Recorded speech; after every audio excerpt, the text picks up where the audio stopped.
10h22, hora de especialistas CNN. A gente vai seguir nesse assunto que estava sendo tratado pelo Pedro Teixeira aqui, ensino domiciliar. Uma pesquisa feita pelo Instituto Datafolha mostra que 8 em cada 10 brasileiros rejeitam esse tipo de ensino, o ensino em casa, né?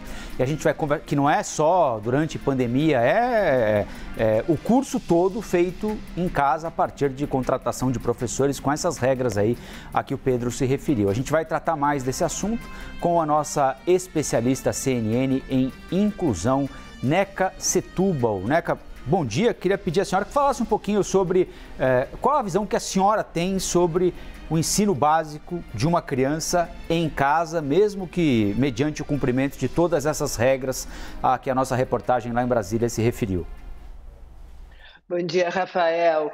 Eu acho muito preocupante a gente pensar num ensino domiciliar, porque essa lei, veja bem, ela se restringe a olhar apenas o currículo, a aprendizagem, que obviamente é muito importante na educação, mas a educação é muito mais do que o currículo.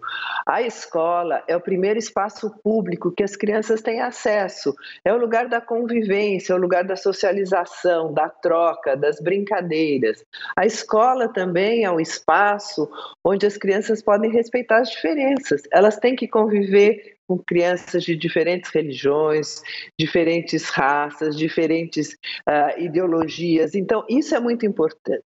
No momento onde a gente está vivendo tantas intolerâncias, um ódio tão grande em relação às diferenças. E, finalmente, a escola é o espaço onde as crianças, os jovens, os adolescentes podem trabalhar em grupo, em equipe. Essa é uma habilidade que tem sido enfatizada como fundamental no século XXI, o trabalho coletivo, as crianças aprenderem a ouvir, aprenderem a falar, a expor suas ideias, a trabalhar em conjunto.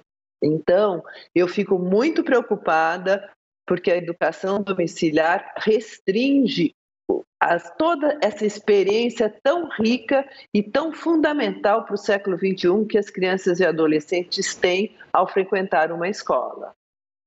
Ô Neca, isso é muito do brasileiro, né? De olhar para fora, pegar algumas ideias que até funcionam em alguns países e tentar adaptar à nossa realidade. O homeschooling já é realidade, inclusive nos Estados Unidos, em alguns países da Europa. A senhora acredita que a gente teria condições? Claro que a lei propõe regulamentar isso, né? Como deve funcionar. Mas a gente tem condição aqui no Brasil de educar crianças em casas? Claro que também seria uma opção dos pais, né? Não é obrigatório para todo mundo, mas esses que fizerem essa opção têm a condição de garantir uma boa educação para os seus filhos?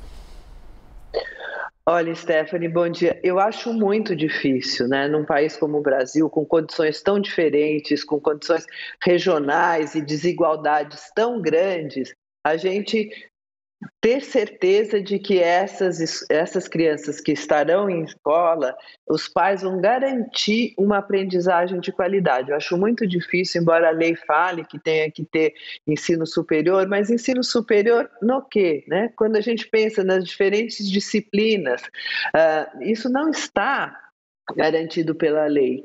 E depois também a gente não tem condições. Como é que as escolas vão acompanhar essa aprendizagem? É muito difícil, eu acho muito preocupante.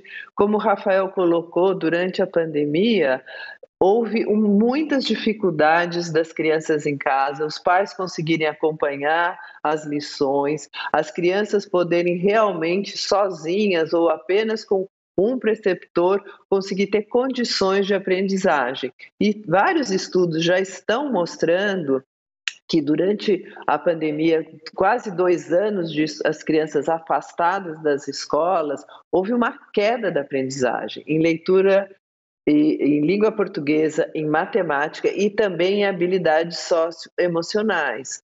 Mesmo a avaliação em São Paulo do Saresp mostrou uma queda nos indicadores de qualidade de aprendizagem na educação. Então, isso é bastante preocupante. E eu ainda colocaria mais um ponto que também os estudos nos Estados Unidos apontam, que as crianças afastadas das escolas acabam sofrendo maior incidência de maus tratos e violência doméstica. Isso também é muito sério.